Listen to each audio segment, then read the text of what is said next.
Hey everyone, it's Abby with the Bead Place and beadplace.net, and today I'm going to be showing you how to make our awesome Dia De Los Muertos inspired Frida necklace. The tools that we'll need are a one-step looper.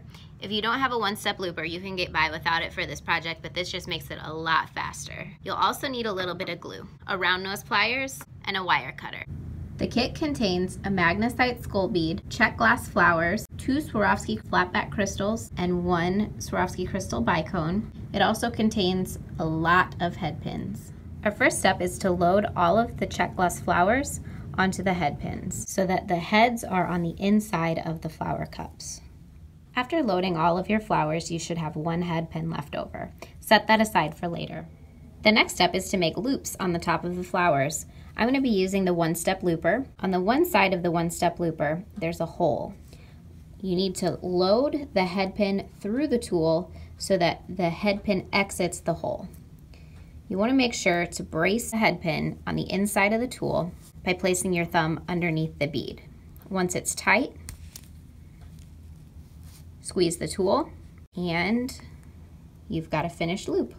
If you don't have a one-step looper, it's easy enough to use a round nose pliers to create open loops. Grab the head pin slightly above where the bead ends using your round nose pliers. Bend the wire over the top of one of the plier noses around the back and underneath towards the other side. Now what we'll do is trim the tail end. And if you want, you can use a chain nose pliers to straighten your loop. So after you've looped all of your flower beads, what you're going to do is grab that leftover head pin and load the skull bead onto it. Then you're going to string all of your little flower bead loops onto the top of the head pin, right on top of the skull.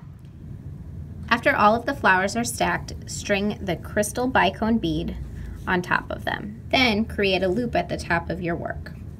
Next, apply glue into the eye sockets of the skull and place the crystals into the eyes. Once the glue dries, you have a finished pendant. So normally we sell this kit as a pendant, but I think I'd like to make a pair of earrings out of it. What do you think? Would you wear it more as a pendant or would you like it as a pair of earrings? Let us know in the comments below. If you enjoyed watching this video, please give us a big thumbs up. If you have any questions or just want to say hey, drop it in the comments below. We put out new content all the time, so subscribe if you'd like to see more, and thanks for watching.